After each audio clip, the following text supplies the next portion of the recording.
hands cannot support its own seams. Rather, filth and silt have taken center stage, singing their own chorus with the flamingos in the disheartening affairs of the asylum down gutter. A typical case of a troubled bridge over dirty waters. Things have fallen apart and the center can no longer hold. But mustn't she be congratulated and immediately replaced for all these years of hard labor and disrepair? A neighboring bridge has broken down and its remnants continue to lie in the gutter for as long as the authorities permit. The Community Connect team was told that the 1995 floods weakened it and the June 3, 2015 disaster was the last straw that broke the camel's back. Is this another subject for our maintenance and safety culture? The traders on the sidelines, the collapsing Asylum Down Bridge, have their own fears too, but they don't want to be heard on tape. Have they become used to the danger? Are they fed up with the long, winding maze of bureaucracy? Or have they complained so many times already that repeating themselves can make them sound like a broken record? The 50 years plus bridge has extensive cracks that efficiently exposes the iron rods meant to be concealed in the concrete. One can feel it tremble while treading on it. Even the ramp, designed and reserved for persons with disability, is not spared. Half of the cement screening is gone. Where? No one knows. It is obvious that the Asylum Down footbridge needs urgent attention. But do the authorities realize this too? Here is Mr. Ebo Mensah. He is the assembly member for the Asylum Down North Ridge electoral area. I've seen that people are not happy. I'm not so happy because day in and day out, when the crowds get formed, you get scared because definitely when it rains, your attention will be drawn. Look at that tree, for example. Sunrise on 3FM, the best in the morning. Raised concerns that it could fall off and fall on the electric wire and cause mayhem. Yes, it's true. Even you shouldn't think of this pole. There's 11,000 kV, 11,000 volts cable under the tree. So definitely when it falls, definitely it can cause havoc. What are we doing about it? This has been here for some time. I've reported this thing to ECG. They are aware. They are coming to work on it. As far as I'm concerned, I've reported this thing many times to the assembly, the city authorities. And you see, as I said, the assembly can do its part, but the rest lies on the government. It is a policy that the government had to come in. Are you helpless in this situation? I'm not helpless. I'm not helpless when it comes to this. I'm not helpless. We are doing our best to save the situation. But where it got into, I think the bigger people had to come in to survey the issue. Sometimes the bureaucracy are not necessary. It's unnecessary. Sometimes we need immediate reaction. There are some things we had to take serious approach to it before these bureaucracies. We can pull it down and sublet it to a contractor for him to do. Once the contractor is doing, we may sit around the table and find out this is the proper source sourcing we are talking about. This should be the source sourcing. If I have my way, I will declare this area a state of emergency. As you can see, just check under the bridge. You could see that the pallets are almost gone. So the next rain, that should tell you, my concern is it may rain in the afternoon whilst people are crossing. Who knows what will happen? It can just capsize inside and it will affect lives. So I feel we can block this. They call the place as danger area. But when you call it... When are you going to do that? When you call it, where are the people going to pass through? Between life and where the people are going to pass, which do you choose? That is why we are going to take decision on it. You could see the markings. We just took this marking last 2 weeks. I am know for sure that contractors have been... They are discussing on it. To coordinate off first. That is to me, this place to be corded off. So take the decision. You have it. Take it. I can't take it uniquely.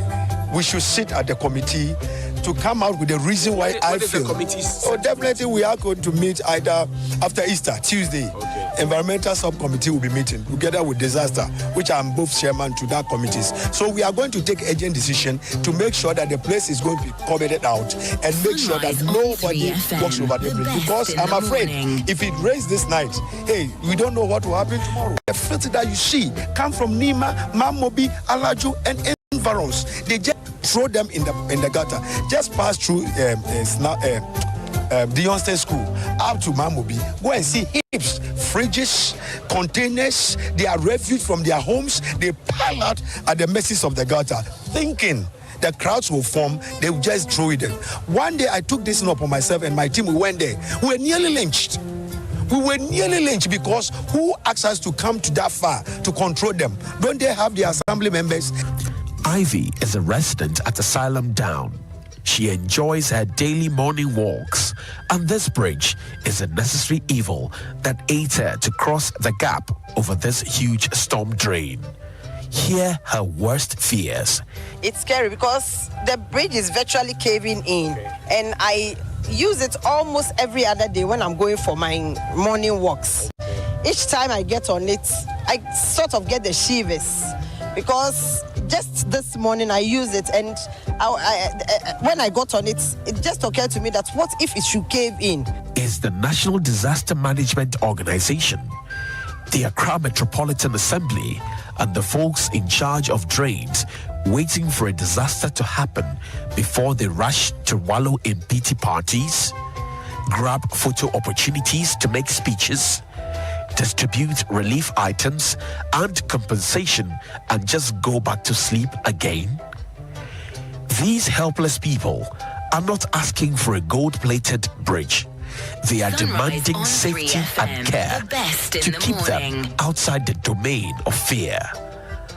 For workers like Agnes, who commute from one side to the other, the disheartening state of affairs, characterized by the foundation of the pillars that have been washed away, paints a scary, near gory picture in her subconscious mind. Anytime I walk on this bridge, I don't feel safe because I feel anything can happen at any time. Looking at the way this is, it's very risky. It's very risky, and I think the government should, or whoever is responsible for this, should really take a second look at this. There's a contractor that is back on the road, and I have a good compatriot, Eric Marinegbeta, who will be running with me this day on Sunrise on 3FM 92.7. And just to let you know that the contractor is back on the project and dealing with it. Kuzo, put that up. Let's see the contractor running the whole project now and dealing with it the way it has to be dealt with. That will be the end of our sermon for this morning. And just to show you that we have been committed to the Republic of Ghana since 19 Kojohoho. We have not been selfish, we have been selfless. And just to let you know that Godwin Asedeba, the second time that the BBC Komla Duma Award came to Ghana, came to Parkwesi Asari and also came to Godwin Asedeba. You can love us, you can hate us, but we got it. We are the ones who own it. We are the ones who have it. At the end of the day, you will mention our name, whether you like it or not.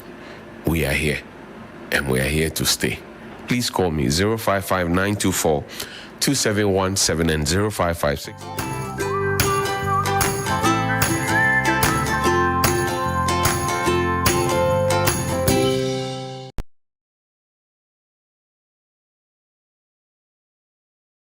Yes.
Yes, I see. So all three of you constitute which group? What's the name of your group again? Team Finish.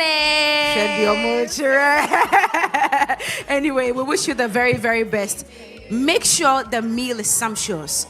We'll come back to do the tasting. Trust the process. Trust the process. Yes. Okay. All right. Let me come on this side. Asakia is so busy cleaning the table. Is it busy for nothing or is busy for something? Which one is it? Busy for something. Busy for something. Hey! All right. So what's the name of this team? Team Akono. I see. And what's Team Akono cooking this morning? Please, we are cooking goat light soup with fufu.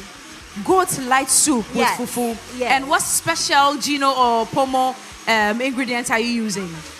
Pomo tomato mix. Pomo no. What is happening here? I see. You want to give the other groups ginger so that they run away. Yes. But mo buakra, they are still in this competition. Okay, so you guys are making what meal again? Fufu with goat light soup. It will happen here today. Yes. Team Tim. here. Live TV. Yes. All right, we'll be back to check. Let me go to the last group and check what's happening. Hello, ladies. Hey, hello, ladies. Are you part of this competition? Yes, we No, are. I said hello, ladies. You didn't want to mind me. Oh, yes. Minus sorry. 25. Oh no. Minus 25. That's what I'm. Hello. What are we? Bobby Tadi and Akple, hello? No, not at all. We Hey. are making authentic Gino jollof rice. Oh, Uba. Yes. Authentic with Gino. Gino jollof rice with Gino mix. Hey, there you Gino are. jollof mix. Exactly. Okay. So what's the number one ingredient we are using? So yes, the Gino jollof mix is our number one ingredient. Okay. It contains everything: Okay, garlic, okay. chili pepper, tomatoes, curry. Hello. You know, ginger, everything. Yo. Yes. So it's our main ingredient. All right. I wish you the very best. And what's the name of the team again? Apex. Team Apex. We are the best. The highest. It no be more than a take cuckoo. All right, ladies. I'll come back to find out exactly what's happening with you. But it's the Gino Pomo cooking moment with the Ghana's most beautiful ladies here on TV3 New Day. We'll cross over to the studio for the big issue, and intermittently we'll be coming over to check on how cooking is going this morning. Ladies, I wish you all the best. We'll be back to have a conversation with you. Joseph Akable, please continue with the big issue.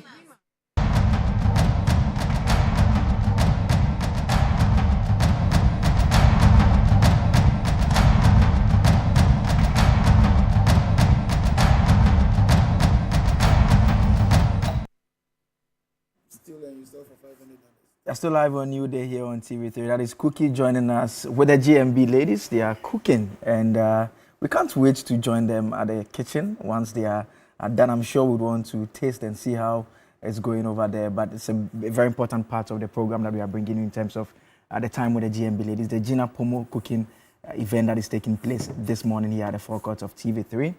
We can now zoom in right into big issue now. There's a lot to talk about this morning. We'll focus on two main issues. Throughout the week, we've been having a discussion about the state of our roads in the country. There's a part of the conversation that we all cannot help but agree is the fact that our roads are not in a good condition. In fact, some of our very major roads are in bad shape. I mean, if you go beyond the major roads too, there are parts of the country where there have simply not been any attempt to construct roads there. There are places that we've also constructed, but shortly after a couple of weeks, the roads vanish simply because they were not constructed in a very good condition, or because of how where the road is located, the challenges of the weather and the runoff water and all of that. The road just gets destroyed, begging questions about whether the construction did not take that into account when it was done. We also see instances where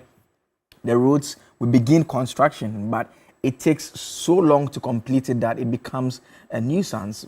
The road before was in a relatively better condition. We take off that road because we want to expand just to make it easier for people to move around, and we end up taking so much time, and that also comes with its own challenges. We know that the government has announced the big push. Priority roads have been identified. This week, we took you to the Kaswa Winneba section. Roland Walker was there.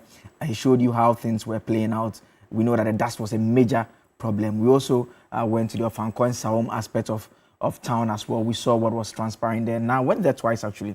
The first time, we saw the condition of the road. We had heard from government that the contractor had received the money that was owed for almost 17 months. So the contractor subsequently is back on site, and we saw her go back again. The conditions have improved significantly if compared to the situation initially. Then Cookie also went to Adenta Dodoa.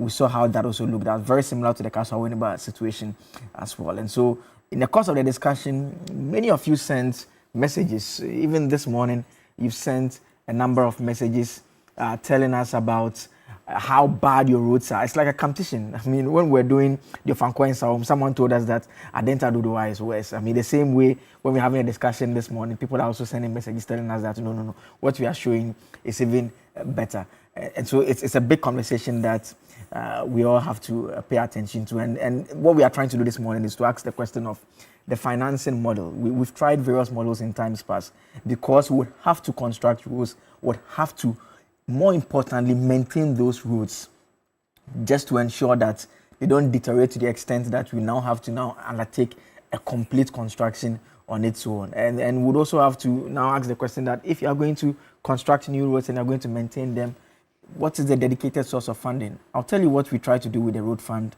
and what became of it eventually as we begin this particular conversation. But first, I want us to listen to the roads minister speak on the state of roads and what the plan is. It was difficult to see the 10,800 kilometers President Akufo-Addo declared at a point in time that they have done.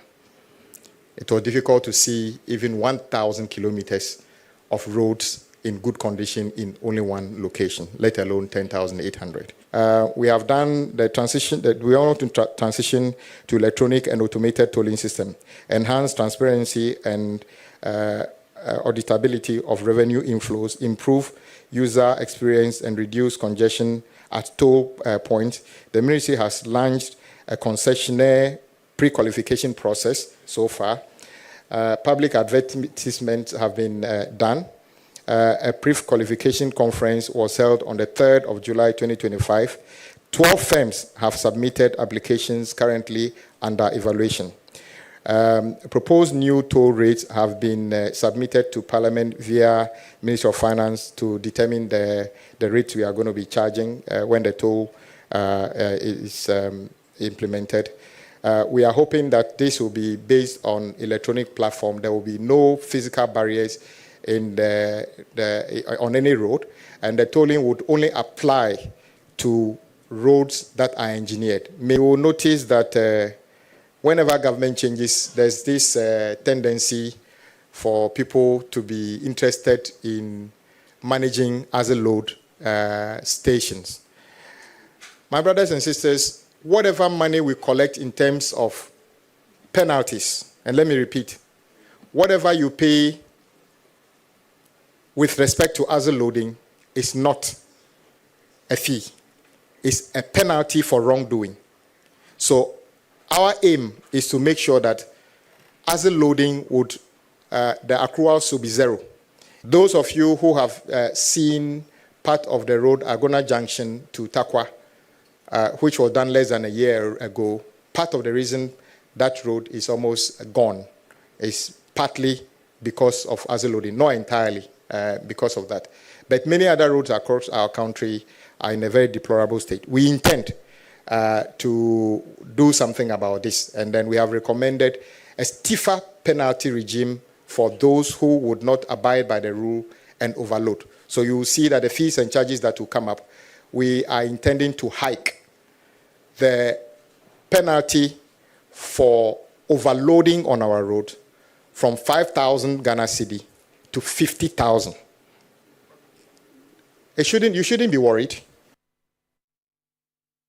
So that's the roads minister, Kwame Gavins Abuja, when he was speaking at a government accountability series. If you pay close attention to the initial part of the speech, he said he's struggling to see the over 10,000 kilometers that the previous government claimed to have constructed. I mean, for those of you who follow Ghana politics quite closely, it's a very familiar refrain. You remember before the 2016 election, then candidate Nana Dankwa Akufo-Addo was campaigning across the country, and he had publicly said that, well, the government claims to have constructed lots of roads, and he's going across the country and he can't see those roads. You remember the response he got? Someone had said that, well, he was potentially not paying attention when he was moving around the country, and that is how come he was not seeing those roads. 8 years down the line, we see a new government also saying that they can't see the roads that have been constructed.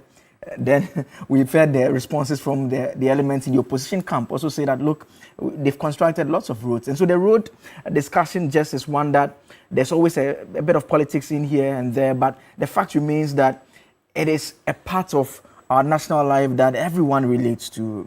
I mean, if you ask anyone, everyone knows some road in their community that is in a bad state. And so we've been trying to diagnose the problem. Are we not constructing enough roads, or we are simply constructing, but by the time we are done, the ones that we've already constructed are in terrible states. So we end up running around in circles such that we don't see real impact in terms of the construction. And that is what we are talking about this morning. And joining me in studio for the discussion, Wanda Madilo is with the National Democratic Congress communication team. Wanda, it's good to have you join us again. Yeah, thank you so much, my brother.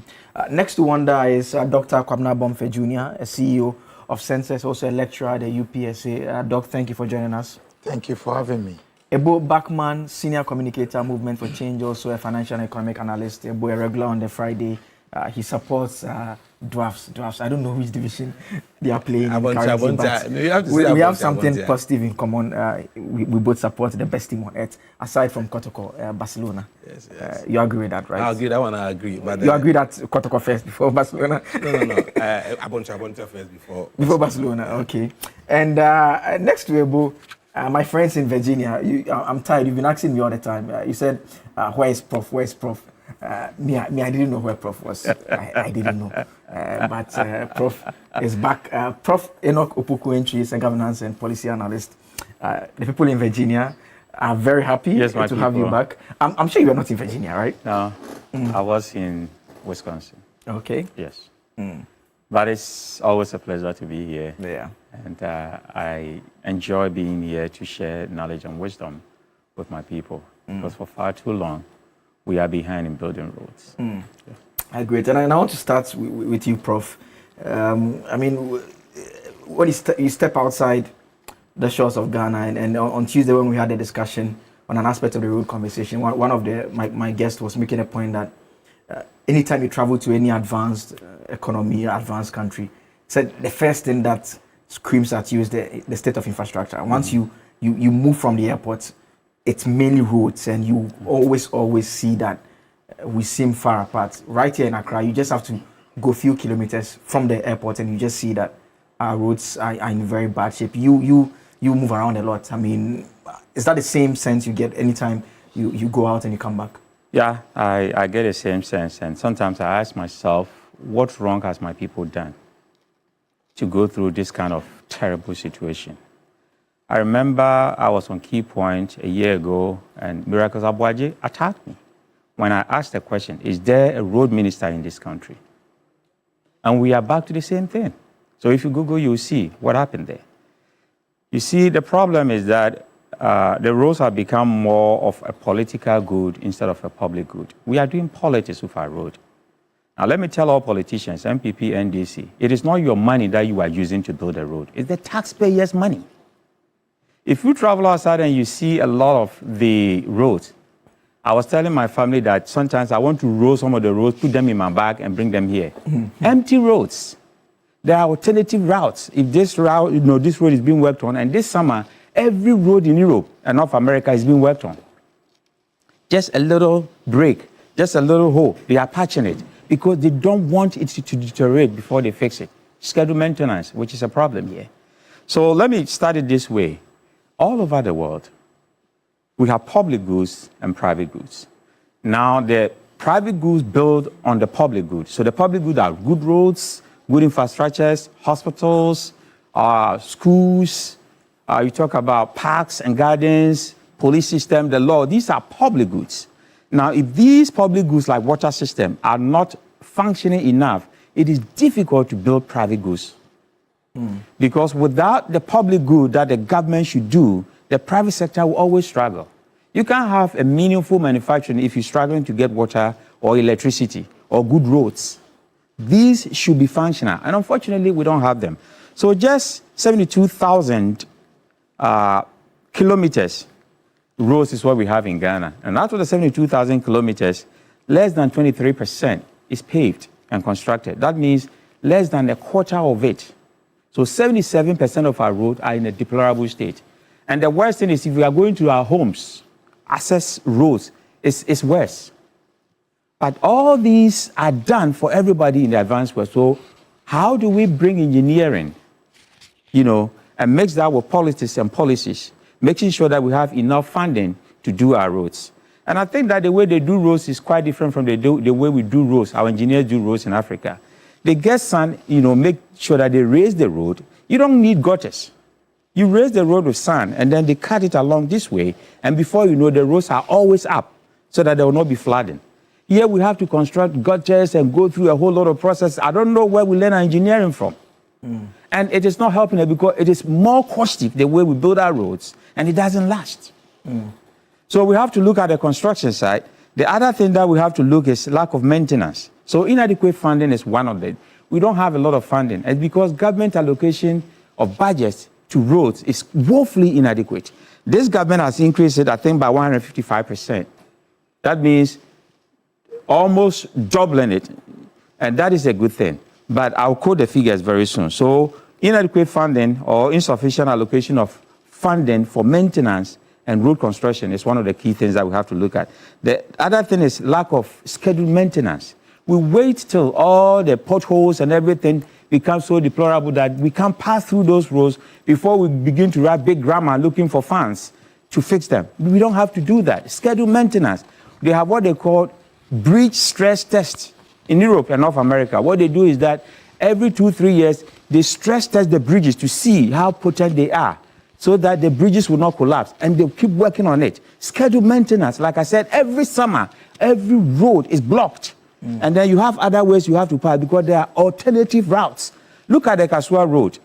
We don't have any alternative route to Cape Coast or Winneba because it is just one road, and when that road has a problem and is blocked, you have to pass through. The last time I passed, we were passing through people's homes. In this 21st century, it doesn't befit us as a nation. The other thing is overloading that the minister talked about. There are a lot of overloading in our cars, and it causes a lot of wear and tear that we have to look at and fix. I'm glad that they are going to charge more, from 5,000 to 50,000 for overloading, because that is a no-no in any advanced country. The other one is that the climate change. Because of the tropical weather, we're having a lot of characteristics of heavy rainfall and a lot of high temperatures. And because of that, they accelerate the way the road lasts. So we have to maintain a lot. That is why we need to do more maintenance than those who have the chilled weather. So that is one thing. Now, how do we fix it? And then I will end with that. First, we need to increase funding for road construction and then for the maintenance. Now, I said the government has allocated 2.81 billion for Ghana Road Fund, which is 155.5% increase from the previous 2024 budget, which is a good thing. Then we need to reintroduce the road tolls, which is really good. I passed at Chicago. What Chicago does is that every GPS that you use will take you through a toll booth. There's nobody there. Some you have to put some coins there, some coins there, some you have to put $2 here, $3 here. By the time you pass through Chicago, you'd have paid no less than $20. So they've made a GPS in such a way that you always use the toll booth. And I know Napo always, when he comes to US, he stayed at Chicago, so he knows this. And I was surprised that he sat in that, cabinet, and then the government scrapped the toll booth and he didn't say anything, because that makes a lot of money for the city of Chicago, toll booths. So I'm glad that we are going to bring the electronic system. There are not going to be physical people there. But once you pass and then you don't pay, then there's a way that they will charge you. So if you're supposed to pay $20 and you didn't pay, after a week, they will bring you a bill of $150. That is your fine for not paying. So these are the strict measures that they use for everybody to pay. They also have what they call the speed, lanes. So it's not everybody who uses the speed lane. If you use the speed lane, you pay more. And then those who use the other lane, they pay less. So these are ways that you use to make money to finance the roads instead of always going to the government to look for the scanty budget that we have to look for more money to do that. Then we have the other point is to review the contract awarding processes by addressing the inefficiencies in contract awards. I think that we should simplify the way we award our contracts. I'm a board chair, and I've seen the way contracts are drafted. Sometimes 10 pages, 15 pages, and the process is too long. I don't know why we allow red tapes to stand in the way of progress. You see, road construction is emergency. We need them. If you look at the money that we spend always in maintaining our cars. I have some white friends from Venlo in Amsterdam who came here and to have a collaboration with our university. And then they said that mechanics make a lot of money in Ghana because of the bad roads. Always your car, you have to go and then maintain it. And sometimes you pay 5,000, 10,000 in maintaining your car. How much is your salary? So there are a lot of money we are wasting, in fixing our cars because of the bad roads, and we need to watch that. So the way we award contracts, we have to do that. And then abandon the due political interference. There are a lot of political interference in the way we award contracts. Let's leave it to the technocrats and the professionals to do this so that politicians think about policy and how to move the country forward. And then engage local communities in road maintenance. I see a lot of the guys always sitting down, with shovels, trying to fix these roads, and then we give them 1 CD, 2 CDs, and all those things. Bring those guys into the local communities because the rural areas is worse in our roads. Bring those guys into maintaining our roads and then let them take ownership because they live in that community and they can take good care of that. The last two is to develop alternative routes to major cities. So we shouldn't have just one road to Kumasi, just one road to Takoradi. We need alternative routes so that when there's a problem with this one, then we can use the other one. That means we need to develop our railroads system.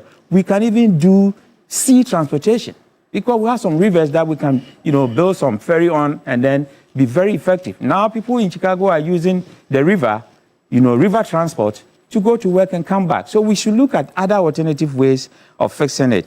The last two is to invest in road maintenance equipment. We don't have a lot of equipment that we use to maintain our roads. And then the government should prioritize completing abandoned projects by previous government. That is a big issue where previous government do the work, award contracts, pay money. And for all we know, we are told that the money wasn't adequate. Prices, there are inflations. And then the new government comes and have to look for another fund to fix these roads. When previously they've been awarded and then contract sum has been paid. So these are my solutions because I believe that we should turn our ideas into impact. I mean, Ebola, Prof, some of the things Prof talks about, there are things that, we've heard governments over the years make, and there are those who say to you that the state of our roads is a reflection of the state of the country, in that you have a situation where you have limited funds, but you have a lot of competing needs. And so we've heard governments say that, well, they want to do the big push, they're going to allocate a considerable quantity of the resources that they are generating just to road construction. That means that other sectors of the economy will suffer. We don't have enough schools, we don't have enough books for students. We know the various things that we are paying for in terms of subsidies. We are paying nursing training allowances, we are paying teacher training allowances. We have to even pay workers. There are also other infrastructure projects outside of roads that we are also undertaking. We are building schools, we are building hospitals. And so it's simply because we are broke, and we tried to do something with the road fund. The road fund, we're told, was to finance routine, periodic maintenance and rehabilitation of public roads. Eventually, the money that was coming was not enough. We used it for collateral to take loans, and we still couldn't get it. This is something that, and the bottom line is that roads are expensive to construct. Yeah, let me say good morning to Mr. Lynchamanson and the wife, Mama Pat. And let me say this. You see, there's one problem. Until we deal with that problem, we're going to continue to have such problems we are having in the road sector. The problem of accountability. I think lack of accountability has been the nemesis of the road sector. if we are going to be very sincere and do proper forensic audit to look at the normal amount of money that we've spent on roads in the last 10 years and the kind of results we have on the ground, you will see a mind-blowing gap. Because we spend so much because of the kind of financial model we have and the fact that most of our roads figures are inflated because most of our contractors are those who have been financing our political parties. And so the contract they get thank you, inflated single source or sole source contracts. And unfortunately, they don't even do good work. That is why you said that some of our roads, we construct them in a matter of 6 months, 1 year, they are off. You don't see them again. The following year, you see the same contractor working on another road because, as I said, the contractors are the ones who are supporting, most of the time, financing our political parties. And so we can't talk about road problems without even talking about our political party financing or campaign issues because they are related.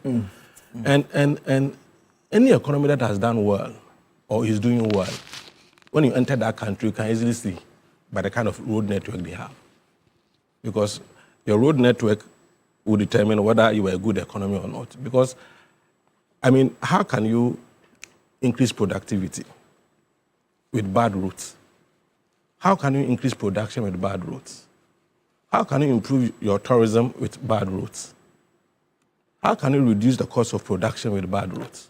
So you clearly see that if you really want to be serious about building a very solid economy, it should begin with our road networks. Not only road networks, but transport infrastructure or transportation infrastructure generally, but specifically now you're talking about road. And so let's zero in on that. You see, the problem we have in this country is that our financial models we have are the models that are controlled by the politicians.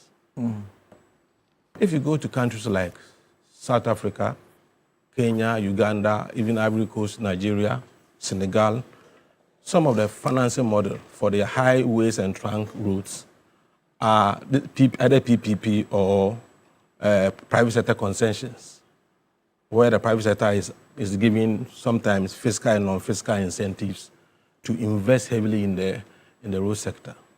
But in our case, it is the road minister who calls the shots, and it's the government who pays.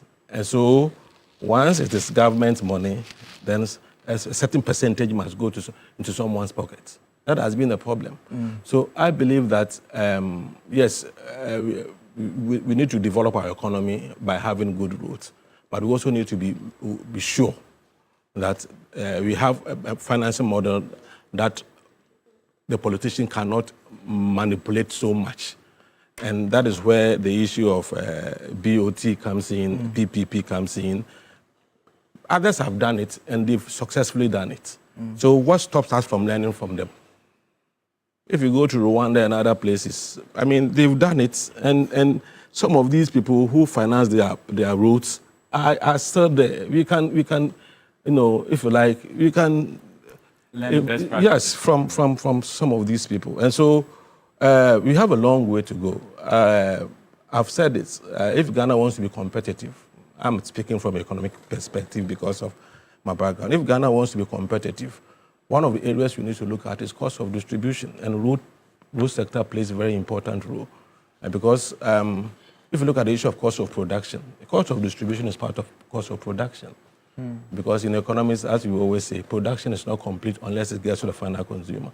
So until we tackle the issue in that sector and other related issues, if you're still going to have high cost of production, if you're still going to have high cost of distribution, then you can't be competitive. Because today, Ghanaian wouldn't have to travel to China to purchase any goods, or wouldn't have to travel to US. He can easily buy it on his phone. And as I always say, we don't buy out of nationality. We buy out of rationality. I'm a rational consumer. My salary is not enough. So why should I buy made in Ghana good when I know that it's expensive? I would rather buy from China or elsewhere because it is cheaper than what is being produced in Ghana. So it's a whole economy.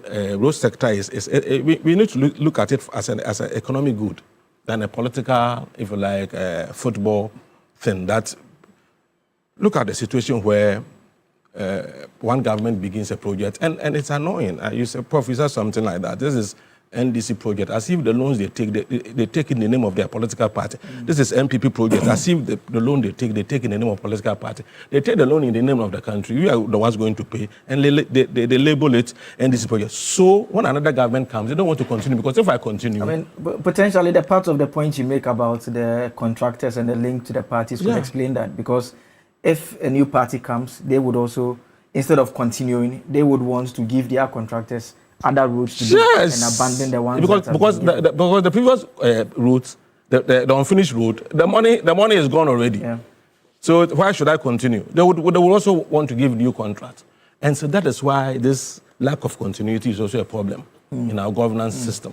And so it's a whole lot of, but some of the financing models, the government can also issue infrastructure bond, through Bank of Ghana. They would have to consider doing that. A long-term bonds with attractive returns. So the Ghanaians can even, Ghanaians and people from outside can buy those bonds. We get money to construct our roads. But I think one thing we need to do is that if we are going to have tolls, let's say 3 or 4 tolls on Cape Coast to, from Accra to Cape Coast Road, what it means is that whatever amount that is generated from that toll should be used purposely to handle that road. It shouldn't be. We shouldn't do in such a way that you have people are paying for this route and you are using the money to do something else. So and if you're able to finance our highways through PPP, POT, and DB form and all that, what it means is that there will be less pressure on our budgets, which means you can have money to do other things as a country. But it is important, it is imperative that you pay special attention to the road sector. I tell you, if you are to do proper forensic audit in that sector, the issues that will come up, it will amaze you. Except that in Ghana, if you become a minister, you can mess up.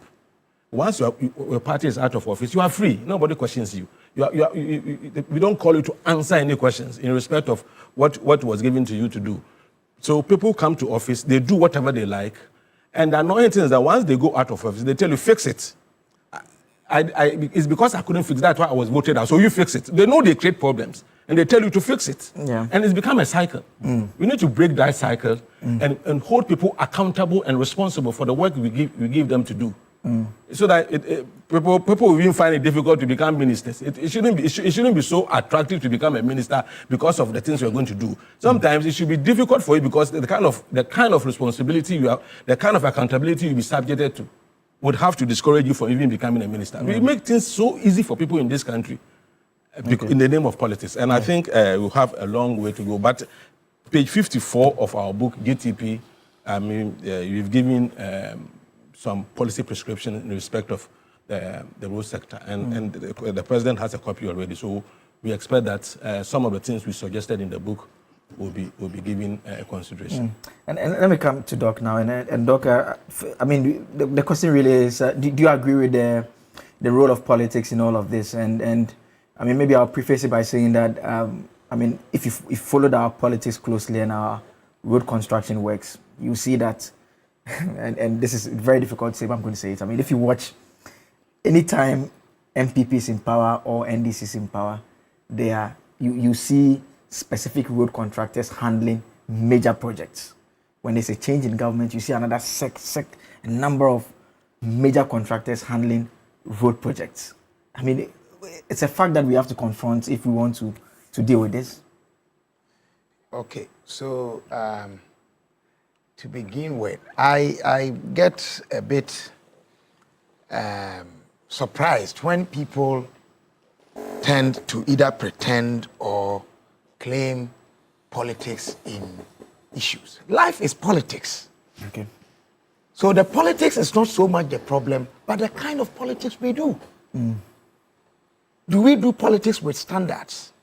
Do we do politics with limits? Do we do politics with bounds? Because even among thieves, there is honor. You can steal from anyone, but when you steal from a fellow thief and they catch you, they kill you. Because you've gone beyond an impermissible red line. Those are the things that we should be concerned about. And indeed, politics affects everything. The only thing politics does not do is perhaps turn a woman into a man or vice versa. But almost every aspect of our lives is politics. We make choices. We take decisions. And by the rules, where majority stand is where attention will sway. So that said, we need to have this conversation within the framework of development communication. It's a specialized area. And so we must be careful how we put the things out. And I think my two previous colleagues on this platform have identified some of the issues.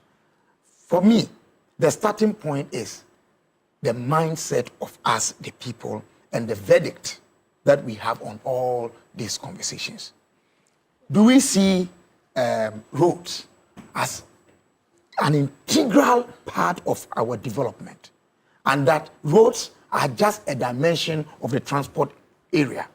And when we talk about transportation, we are talking about by road, by sea, and by air. So it must come together in that area.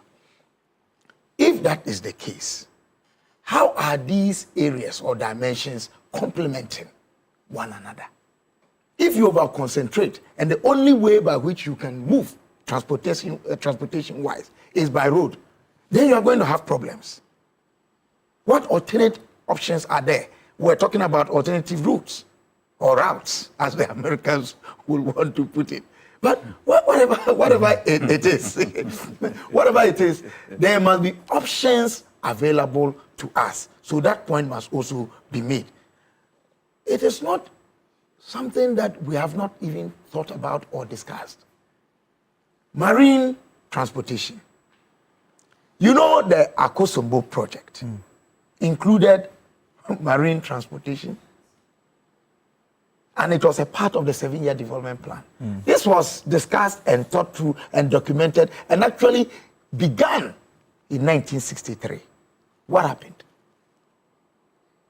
We've lived, Ghana will be 70 next year, next 2 years. Yeah, we are 68. You are 68. Next 2 years we'll be 70. 70 years? Yes. And already retired. Gone beyond retirement. Yes. And we started so well, so early. There was so much hope. Only last Tuesday, former president of South Africa, Zuma, was here at the invitation of the University of Professional Studies, Accra, to deliver the 7th annual leadership lecture. And he made a point that Africa looked to Ghana. There was no way you could discuss integration, development, independence without reference to Ghana. And then he mentioned the icons, mentioned Kwame Nkrumah, mentioned President Kufuor, and mentioned Kofi Annan. So this is how we began. How have we sustained ourselves? It's not so much how you rise, but maintaining your position at the top is a matter of great significance. So I make these propositions that, look, transportation is key to socio-political economic development. It affects even our spiritual lives. Everything. So let's look at it in that way. And that roads or road construction is just one dimension of the transport area. Let's get that right and develop all the others. 2, specifically to roads, we need to have a dedicated road fund. And I understand that there's a proposed bill where they have a dedicated road fund in there. The road fund, and my newspaper, the National Forum, in 2014, we did a story, toll robbery, as state appears helpless. The withdrawal of the tolls at perhaps the communication didn't come well. Some study had been done. Apparently, the tolls and the traffic situation that existed at some of them, particularly those at the Kaswa. Booth, I remember that one, yeah. It was counterproductive. But the discussion didn't go well. And even the timing, when they had been discussed and it was to be considered by Parliament, before Parliament would even consider it, hey, Jack, it went and it was poorly handled the way it did. If we want to reintroduce it, we need to have a discussion on what went wrong or what were the issues with it so that we can fix them and does not create another avenue for loopholes in financial poor accountability that my previous speakers had talked about. So with that fund, we need to also have defined sources. Part of the problem I have with Parliament is that they mention funds, but they fail to mention or identify sources. And oftentimes, we go and further burden the consolidated fund. You need to have alternative sources. And in Ghana, if we will, devise the means and think through, we'll find dedicated sources to, enrich or put in there. Then increase budgetary allocation. I think is very important, considering the fact that the government is talking about the big push. Mind you, the big push is a plagiarized idea from the 7-year development plan. If you want to go and read it, the 7-year development plan was about the big push. So if we are taking that or we are plagiarizing that, let's do it well. There's nothing wrong with plagiarizing something that we ourselves had done. And using best practice is not plagiarized. That's what I'm saying. But it's an idea picked from there. That's why I'm saying I'm looking at it from the positive sense. Plagiarizing is a strong word. Good. Yeah, it's a strong word. The 7-year development plan, yes, the big push was there. That's where they devoted amount. But the point I'm making is that it's good we go for these things, but let's do it with meaningful purpose. That said, I think we also need to look at something that my friend Ebo talked about, the public-private partnership and the build, operate, and transfer models. There are people with money, in fact, loose money sitting around globally, and they don't know what to do with it. We can go into partnerships with them, allow them to build these roads, run them to recover their money, and then return these things. And within a space of short time, they can recover. So let's consider that option. Then we need to do what I call blocking the leakages. I haven't done any study, but some, anecdotal mentions. And if you look at the evidence that sometimes go to the Public Accounts Committee, it is obvious that sometimes we pay more than what we're supposed to pay for roads. And the important part in that area is the shoddy work that is associated with road construction, such that some roads have almost every 2 years been subject to repair or reconstruction. At whose expense? Us. So instead of treating roads and transport as mere partisan political good. I'm coming because we have issue. It's a public good and it is also a political good. Public goods are actually political goods. It is the partisan dimension which introduces the pettiness. And here I'm talking about a political science researcher. That who says political goods are not public goods? They are. But when we reduce them to petty partisanship, and one that did it, I did it, this did it. Meanwhile, none of them use their personal funds. It is at the expense of you and I, the taxpayer. So we need to bear that in mind and see to it that we are clear in our minds about how we go on this. Then the last point I want to make is the demonstration of patience on the part of Ghanaians. We want good things, but most times we don't want to go through the endurance that comes with good things. We need to understand that development takes time. And as much as we need to be constructively impatient, in the words of Amartya Sen, we need to also appreciate that we must endure certain things. For instance, if you are traveling to Kumasi, you get to Enyirisi currently. This is a road that was constructed, refurbished. Now that town is virtually potholes throughout Enyirisi. Yeah. If anybody has traveled there recently. I understand that the dualization of the Kumasi Accra road, former President Kufuor began it. He ended his term in 2009. No, 2009, January 6. Yeah. What has happened between that period and now? Why? So we need to, as a people and our leaders, demand and insist that we are faithful to our calling. We are faithful to our aspirations. We are faithful to our desires. And that when we say we are doing A, we must do it with all the commitment that is in us. And in doing so, we need to understand, no one person will take the credit. So this, I don't know what word to use, but this cheap thing that this road was constructed by me, did you use your money? Yes, we may have done it under your term. Somebody may have had the vision. Doc, your politicians have to take credit. I'm saying you will take the credit for the vision on all these things. Yes, but I'm saying that to the end, to the extent that it is our collective effort that make it work. We need to tone down on this attempt to say, I did it. And to make that point, you see, Usain Bolt, the world champion in sprint, his record, his best time was not when he ran alone. His best time alone was 9.58 seconds. But when he ran in a quartet, the best time that he has as a 100-meter runner is 9.21. The best in all of us put together can always be better than the best of each of us alone. And that is why God brought us together. Let us see our difference as an avenue to make us strong and great than weaken us. That's where our strengths lie. Okay.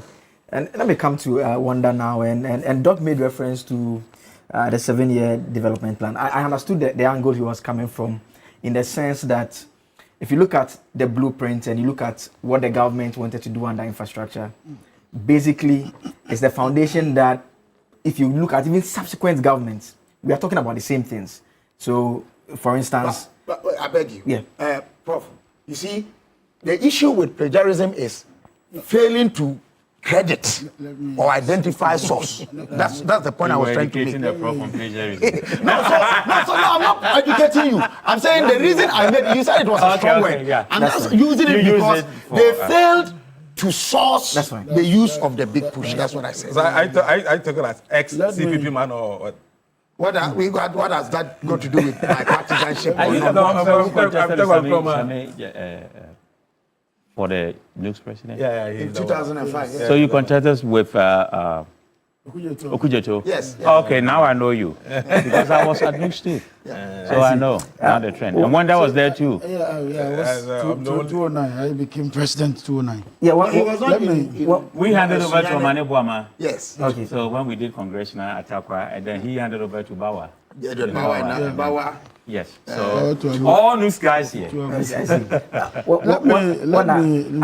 My understanding of, I appreciated the point differently. You want to appreciate. Okay, you want to respond to that. Okay, let me clarify something on this table first and foremost about the bit about plagiarism.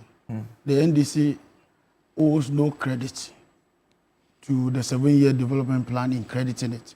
In fact, the 7-year development plan itself was based on one economist called Paul Rodan, 1940 to 1950, who espoused the ideals that poor economies can actually get accelerated growth through infrastructure, industry, and social services.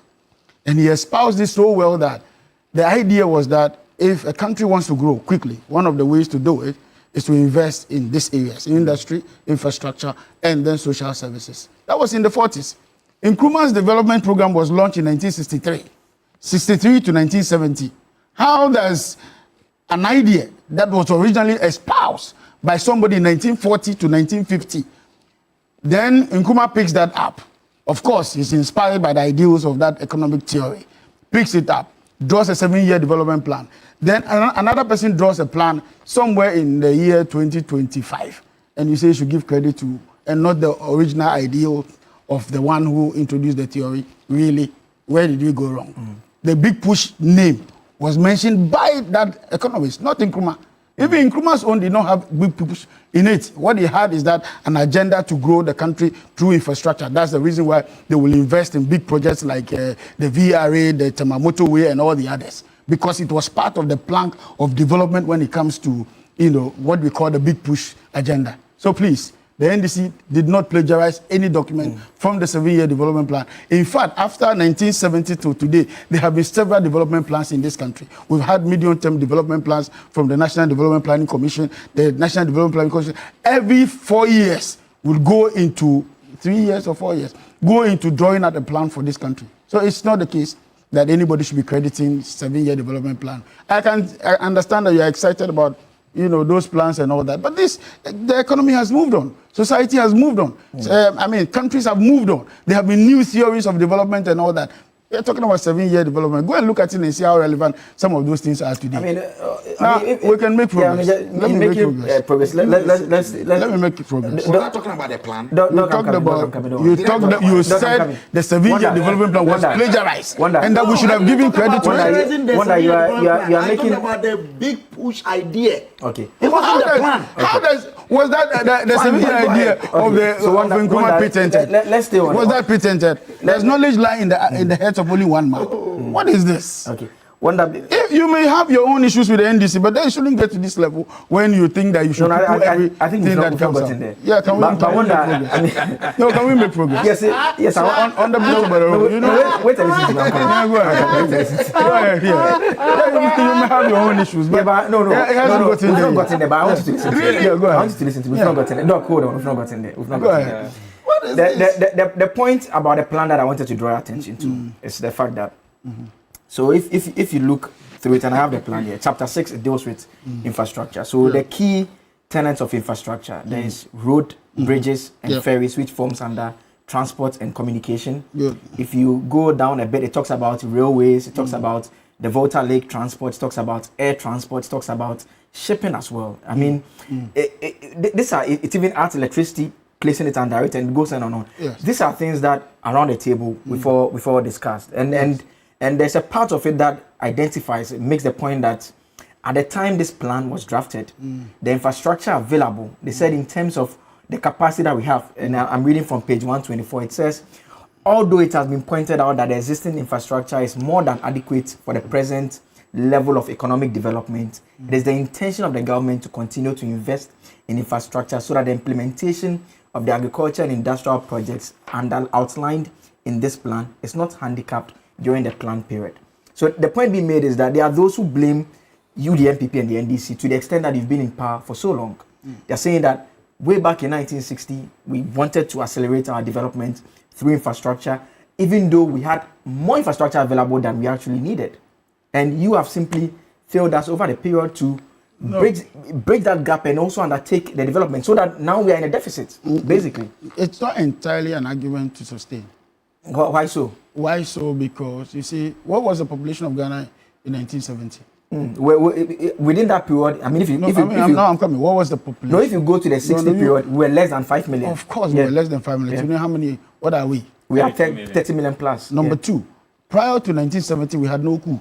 And you know what coups does to an economy going up. Prior to the plan, the 1963 plan. Was there? No, go ahead. No, go make a point. So I'm saying that. But I just corrected you. That's right. I still had in my mind the 7-year development plan you talked about. Okay. But prior to those days, when we had this infrastructure, we had this infrastructure growth, we had no major destabilization of our economies. In fact, even within the South region, we had none of such. And you know the impact of wars. You know the impact of civil, unrest and all that. So part of the problem of Africa has been the civil unrest. because then the whole world shunned from you. They are not willing to do any business with you. Some of them were under sanctions, severe sanctions. In fact, Ghana itself has one time been under sanctions, to the extent that we even went as far as in 1983 when we had the Rollins chain, famine and all that. So, indeed, some events have hampered the development of this country. Yes, you can blame politicians on one side, but the other thing too has to do with the geopolitics of the world that has, hampered development. That said, we agree the politicians should be doing more than what they are doing right now. But again, I have been looking at our budgets, and you see, if you really want to take up infrastructure projects, many things in this country will have to be cut off. Now, some years ago, under President Mose, when President Mose took over from President Kufuor, what was our wage bill percentage in terms of revenue generation? Over 70%, which means you have only 30% left to do every other thing else. And you know what? Unfortunately for us as a country, we have been teased by freebies. So nurses are taking allowances, teachers are taking allowances, we're giving scholarships all out, there's livelihood empowerment program, there's free education, and free education, of course, didn't start today. So, the reason I started earlier by saying that you, the political parties, are to blame. You are the ones. I'm saying that it's a shared responsibility. Yeah. It's not entirely just a political problem. Yeah, because you don't want to take the tough decisions because of the political impact. I'm coming there. But the exigency of the situation is that some of these interventions are real. Okay. It's needed. It's not as though we are doing it just for the votes, but some of them are really needed. For instance, if I have people in my village who want to go to school and they can't afford it, and I also cannot afford it, or somebody else cannot afford it, they may have to rely on government scholarships. So the social interventions are also needed at a certain point. What we haven't done well, which is the basis of the discussion, should be the basis of the discussion, is our revenue generation models. That's where the problem is. And then where we make the interventions. If, as a government, you make an intervention in the expansion of your ports, certainly, that is not a waste, investment. If you make interventions in your road network development, that's not a wasted intervention. If you make interventions in your, let's say, Ghana Airways, for some time, Ghana Airways has been down. However, Ethiopia and Kenya and Co are really so well on aviation, Can you imagine how much we've lost over the years for just not having our aviation industry up again and running? Okay. So you see, the targeted interventions we do, the areas in which we invest in should be of key interest. It doesn't make sense to take money or loan from the IMF to come and pay salaries. And that's what we've been doing sometimes. We borrow money and we spend it on consumption. Not on infrastructure, not on social services, not on any other issue. The bit about roads, and I need to explain a few things because I'm into road construction. You see, the deterioration of some of our roads is not entirely the job or the failure of the contractor. Before a road is constructed, they go and they do engineering of the road. And to do the engineering means that they will have to test how many cars pass on that road and what is the weight of the cars. You see them sometimes, they draw a line and they are taking, what they are doing is to do what we call traffic count. How many cars pass on that road in 1 hour? And what are the weights of these cars? Based on that, you are able to determine what substrate we are using, what compaction level we are using, and what material should be used for that kind of road. So, for instance, an urban road may not be the same as a highway. For a highway may be carrying all the other loads and all that. So the compaction, the substrates that are used, the materials that are used in that kind of construction is different from what is used in the urban areas. Sometimes the roads overgrow the purpose for which it was built. So if you built a road in an urban area, and then all of a sudden that road has become a major road for as a load for heavier cars to pass through, it won't last. And it will not be because the contractor did not do a good job. It will be because at the time the road was being conceptualized, it was meant for a certain purpose. Now it's being used for another. 2, the lack of maintenance on our roads. In fact, even in our homes. I drive through Ghana sometimes and I'm like, all these houses, can't they paint them? Personal houses, they've been there for 20 years. Nobody has cared to just, you know what I mean? Yeah. So it is a cultural thing in Ghanaian that when we build, we do not pay attention to the after build or the after sales or after development services. When a contractor contracts a road, usually they will give you 6 months to keep an eye on the road until after the 6 months when your retention would have been released to you because at that time the road has served the purpose. But after the 6 months, nobody's on the road. Nobody's checking. I have done road constructions in this country, and I pass on those roads sometimes, and I feel that there's a defect coming up, and that defect was not based on what we did. It was based on the fact that the road is now being used for a different purpose. So somebody will have to keep an eye on the maintenance culture of that road.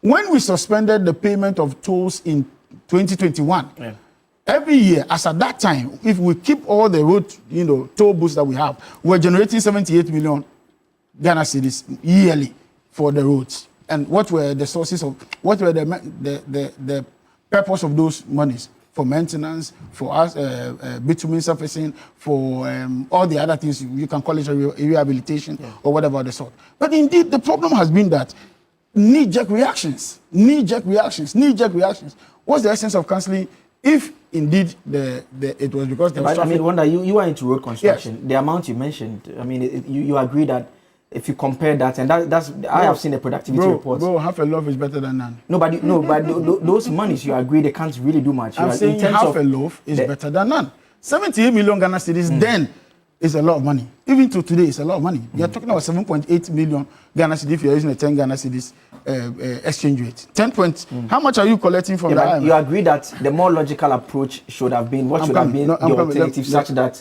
you can find innovative ways of taking the same money and more. You agree with that? Exactly. So it is not to cancel it.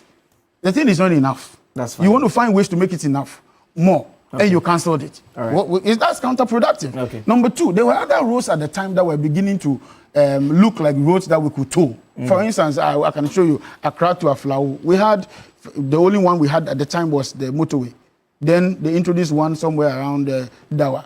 Then there was another one in Akama. Akama getting to Denu Tokon area there. All those are gone. So those would have brought on more revenues.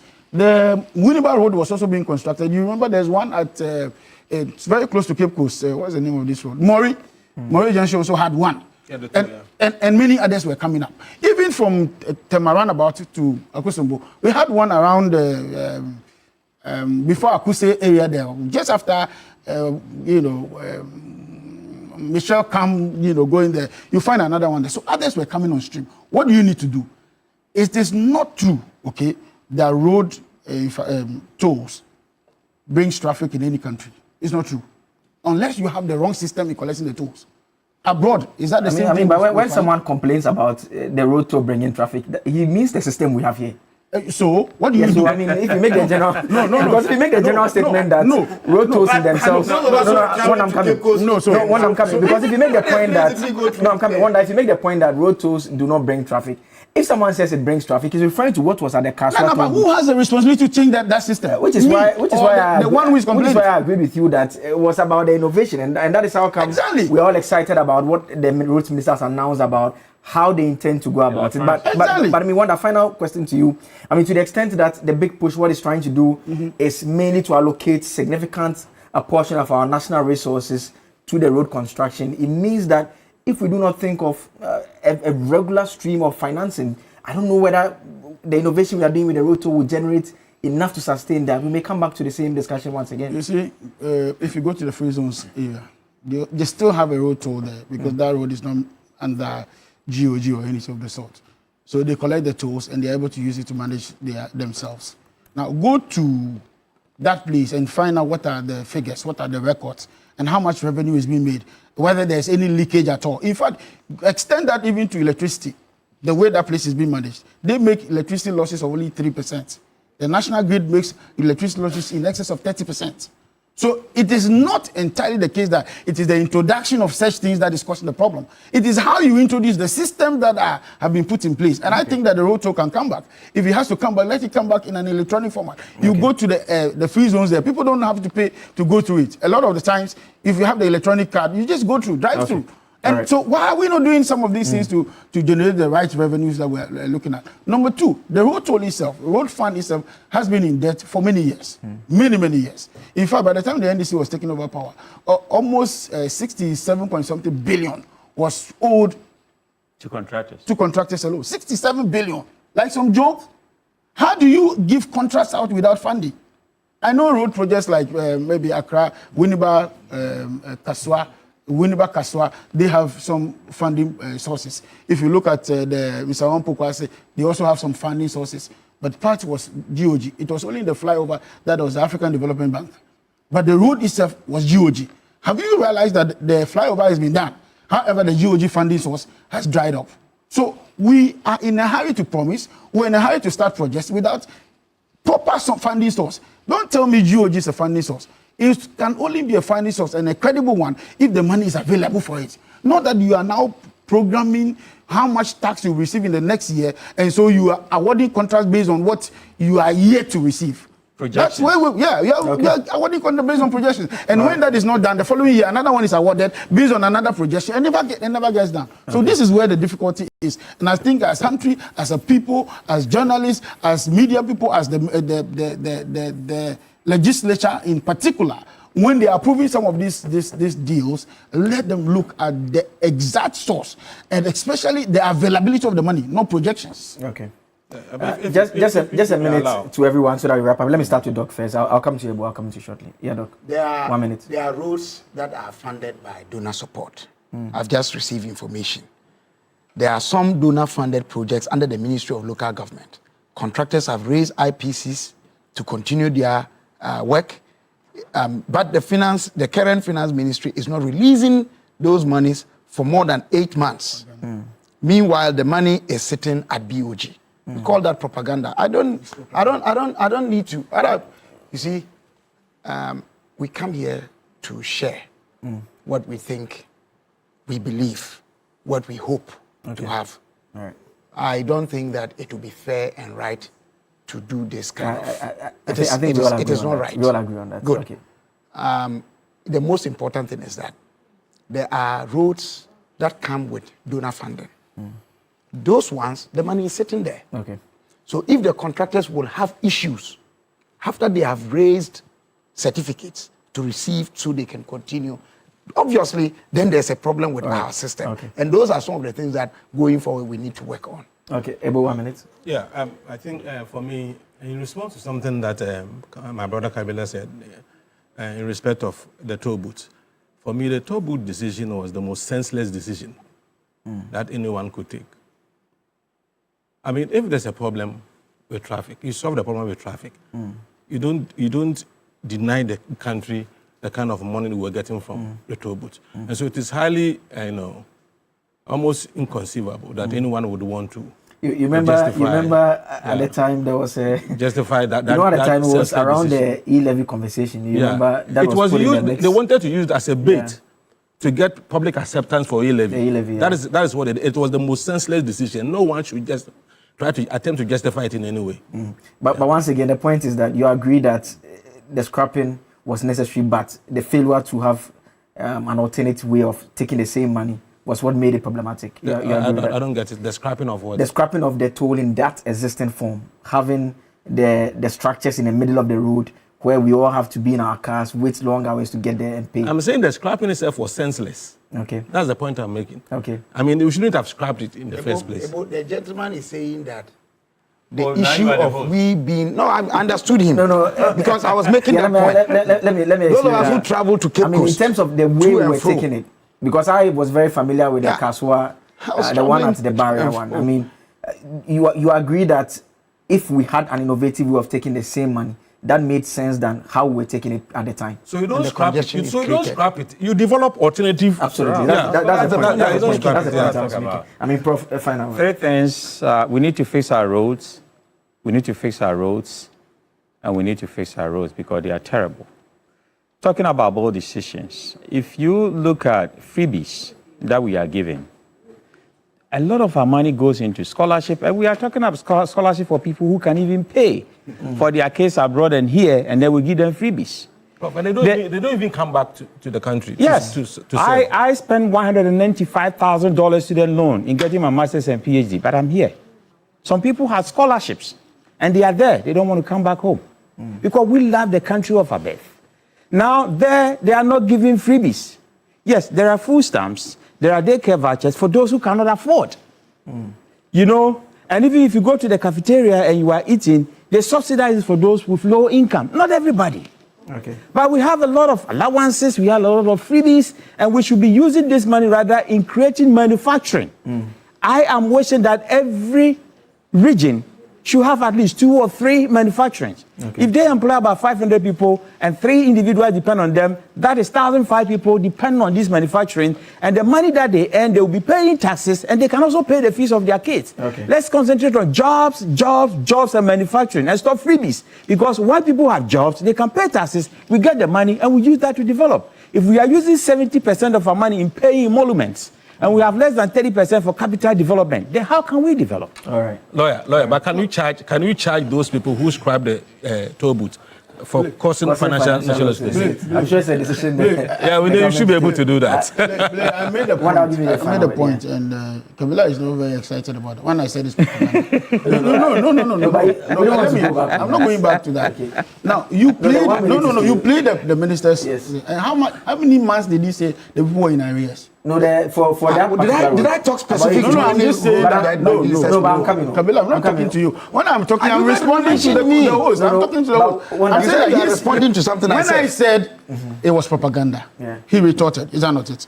But I'm saying that in the minister's own presentation, the minister said that the people were in arrears for 17 months. Now, how many months was the NDC in office? Okay. For you to say that the current finance minister perhaps is the reason why, did I say that? No. I mean, you don't listen. It's fine. What do you mean I don't listen? You don't listen. I'm talking about so that is donor connected, and I'm not talking about people who are owed 17 months. But the one that is GOG funded. It's not donor support. Nobody's complaining about donor. Donor funded. What would be the basis? Let's go to Kabila. Says with you about Kabila. I don't get it. Kabila. What do you mean by being obsessed with you? You made a point. You want to put me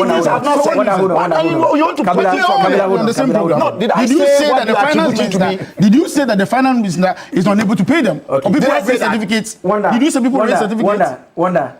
You don't listen. Well, it's good I don't listen. If you listen very well, you won't say the kind of thing. It's fine. I think everyone heard what is being said around the table in terms of what Doc said, what Camila, I wonder also said as well. So we can make progress on this front and wrap up. Many of you are sending your messages.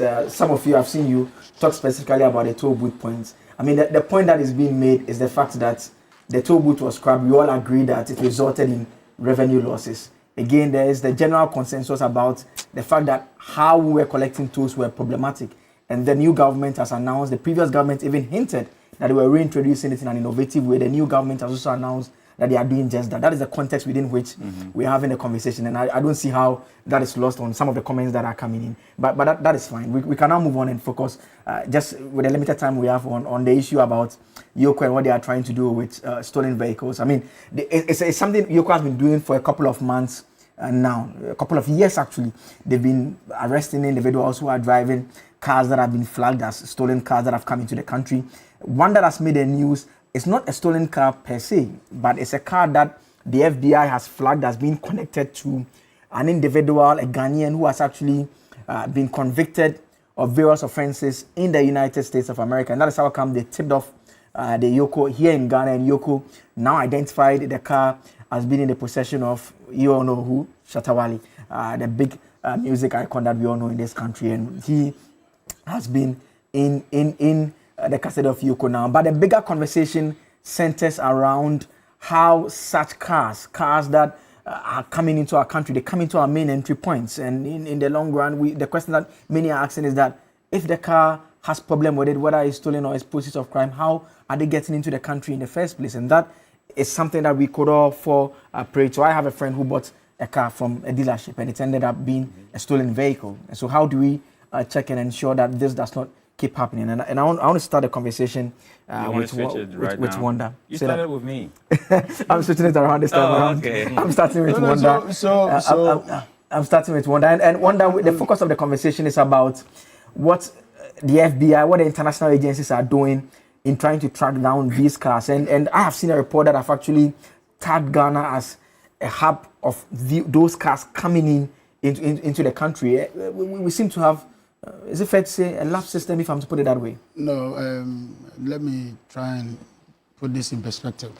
First and foremost, Ghana is one of the 12 countries in Africa that have been labeled as destination for those cars. And I can mention them.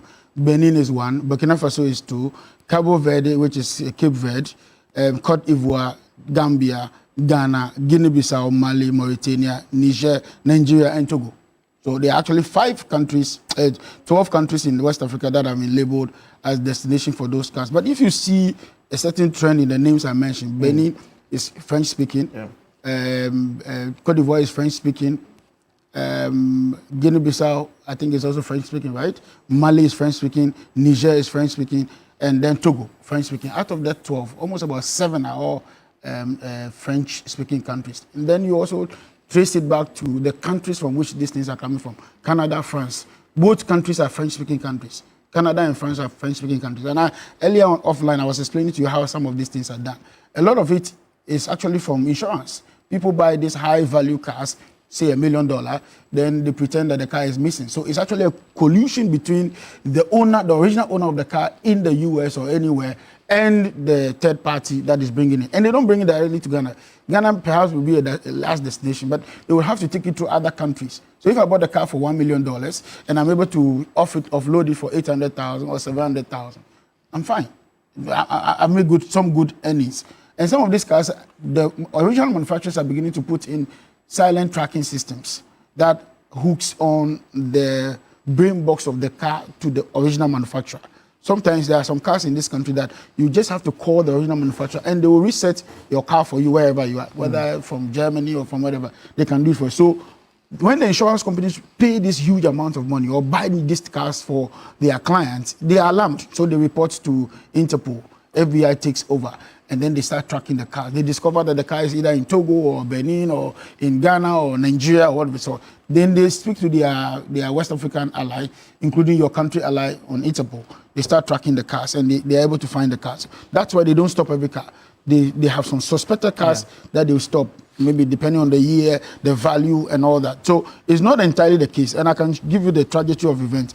In October 2022, in October 2022 was the first, 2022, December 2022, they led an operation and then they had seized 37 cars. EOCO. Combined, yes. Okay. Not EOCO, FBI in conjunction with EOCO seized about 37 cars, and this included X7, X5, Mercedes-Benz, Jeep Wrangler, and all that, Lexus. You can see the high-value cars I'm mentioning, Range, and then Ford 150, Ford 250, and all that.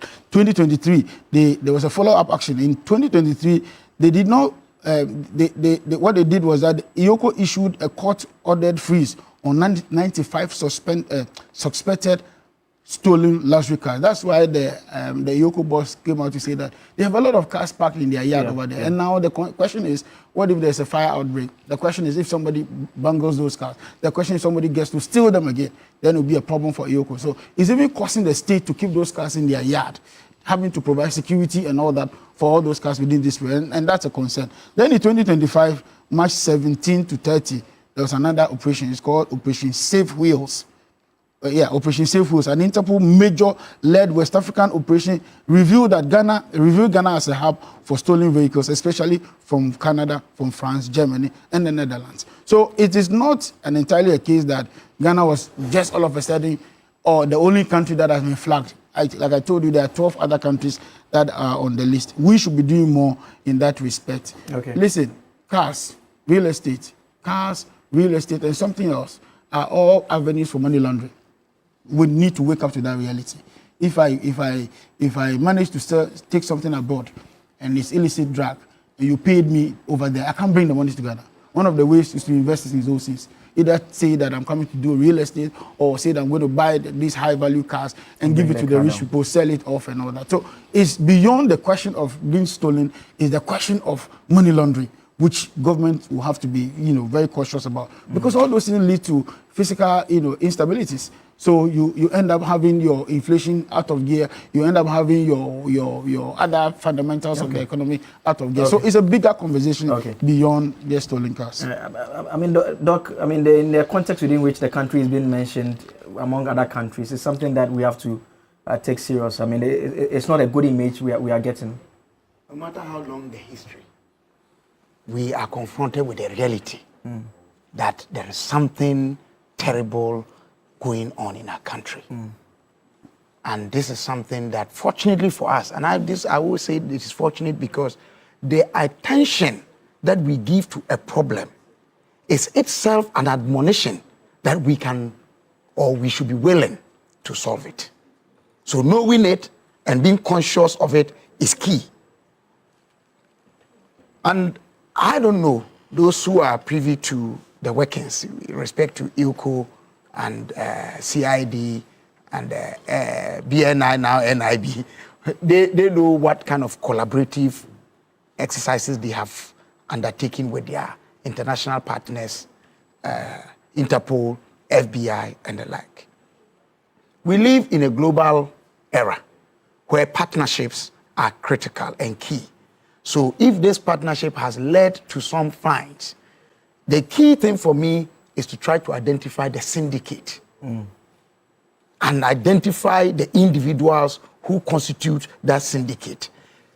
Trace their network and find out how entrenched they are and how deep or wide they go, so that we can, trace through whether all the 12 countries are in a way part of it or not. Then I think there's an issue. I don't know how that is possible. But documentation on vehicles that have not been properly procured, I suspect and I believe strongly will be deficient. Such that if our ports will be attentive to detail, because every vehicle that is coming has documentation on it. Yeah. Who purchased it, where it is coming from, the ownership on it, which... The chassis number. Exactly. All these things are there. So if our ports will be devoted and dedicated to such details, I'm sure it will pop up something. Unless, perhaps, the syndicate will include some personnel within our own port system. So the investigators may want to. Then the last point I want to make on this is the civil or civic awareness. I mean, the way Wanda was going about it, you can tell that he knows about the kind of vehicles. Yeah. And if we search, we would be able to. No, but you have done some study on it. Me, he's my younger brother. I mean, he was just trying to be whatever. But, so he may. Others may have more information on this. But at least we can. Yeah, that level of awareness that you all have to. The point I'm bringing in is that if you know that maybe Toyota, it has this price range, and somebody is offering it to you at a suspiciously low rate. This phone costs 10,000. Somebody comes to you, I'll give it to you at 100 cedis.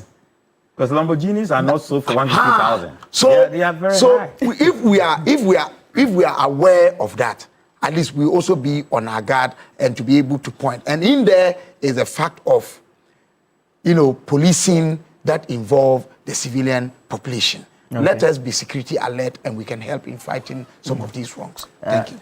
Ebu, briefly for me. I think certainly we suffer reputation damage as a nation if you sit aloof for some of these things to continue to recur. Because then potentially your investment can also be affected if people don't trust your system. If they think you are a country of thieves, then investors would want to be careful entering in these countries. Yeah. And so I think we need to look at it critically. But you see, what surprises me, and I think I would want to understand something here, is that if our ports fail to identify those cars, then DVLA also failed to identify those cars. Earlier, Wanda was explaining. Yes, I'm coming. That's what I'm saying. That's what I'm saying. That's what I'm saying. I would want to understand something.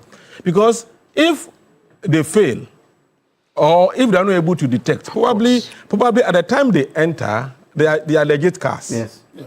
At the time they enter, they are legit cars. Because of, as you said, the collusion between this syndicate. Yeah. I buy a car, let's say $5 million. Then I guess travel and a lie that has been stolen. Maybe meanwhile I've sold it cheaply to someone. The person sent it to Ghana. man, the car enters Ghana as a legit car before I report it.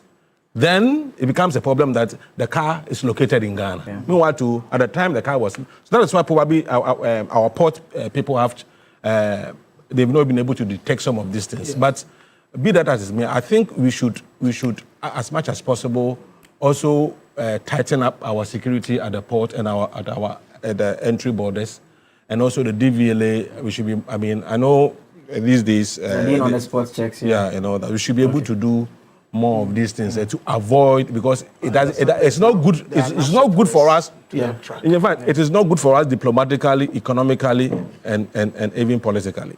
Prof. Final. Yes, quickly. I had a bunch of things to talk about, but I'll be snappy. One of the artists said that Shatta Wale's arrest is a witch hunting.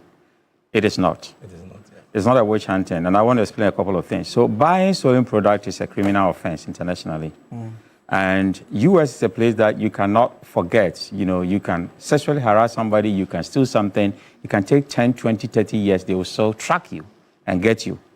I saw a lot of situations in Ohio where I lived for a lot of years, and Ghanaian will work hard, go buy a car, go to the African market to buy food. Before he comes back, somebody has stolen his car and it's already in the container coming in. So it is a shame that our name has been included in, you know, and has been flagged red for stolen vehicles. It's a shame to us. Ghanaians, we are hardworking people. We don't steal for a living.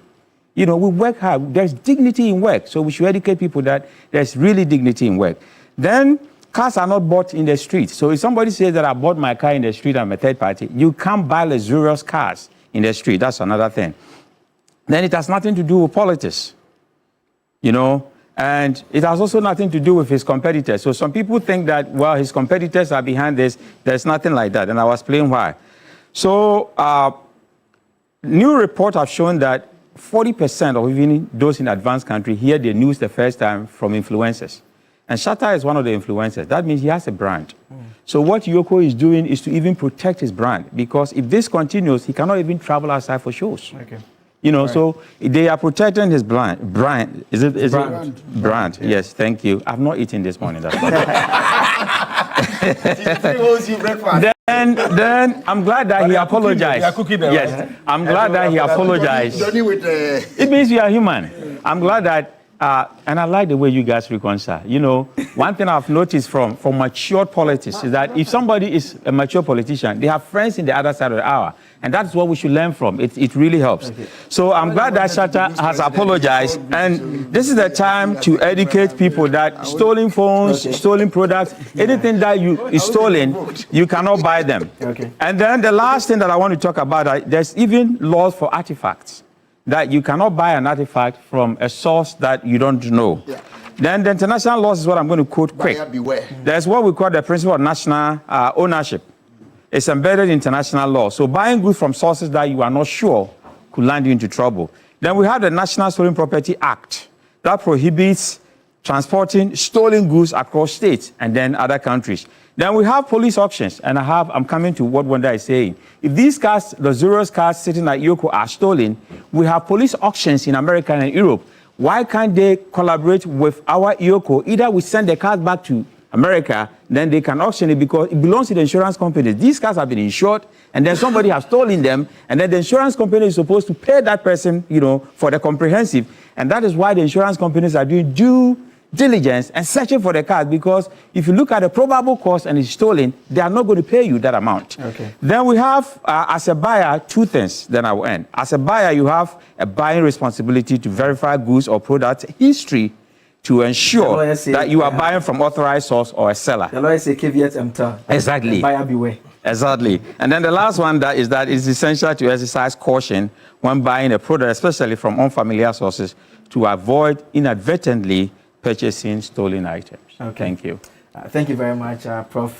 This short time would allow us, a number of you have sent messages, particularly on the road discussion, and someone, Anaya actually, Movement for Change, is commenting on the donor fund issue. You are saying that donor funds cannot sit idle for more than a certain period. There are some agreements that comes with it, and so the discussion, you need to put it within the context. That is the message that you send there. Okay. a number of you to complain about the state of your roads, among other things. It's a conversation that we are just starting. We'll discuss more about the roads subsequently. But my guests have been Wanda Madilo. Wanda Madilo is with the National Democratic Congress Communication Team. Dr. James Kobna Bomfe, Kabila. Like we called him for many years. Still Kabila. It hasn't changed. It doesn't change. He's a lecturer as well, and Ebu Bakman with the Movement for Change, and Professor EOCO Pokuentry, who abandoned us for a number of weeks. 6 weeks. 6 weeks. 6 weeks. 6 weeks. Yeah, Prof is back, so our friends in America can now tune in, wake up way early and tune in and watch Prof. Right from Virginia and all other places that they are watching as well. Thank you so much for joining us. Just before we go, if you want to look smart and fashionable and visit any Woodin boutique nationwide today, Woodin offers an amazing collection of authentic African fabrics and ready to wear that comes in beautiful designs and colors for men and women. With Woodin, you can get creative and versatile with your designs. Be confident and show off how truly African you are in Woodin. Go to a Woodin boutique near you today and choose from a variety of trendy products to complement your unique style. You can follow Woodin Fashion on Facebook, Instagram at Woodin Fashion, and on TikTok at Woodin_fashion. Woodin Le Creator. So that is very important announcement that we are giving to you this morning. Should be clothing me because I'm a Woodin guy. That's a Woodin. Yes, I wear Woodin all the time. Thank you for joining us. I'm a Woodin guy. They should be clothing me. Woodin must. We'll charge you. They'll send you. I've seen what you're wearing. They'll send you an invoice. That is what time would allow us on this segment. There's more coming up. Earlier we took you to the forecourt where the cooking is taking place. We'll bring you an update on that as well. We have more coming up. Stay tuned in.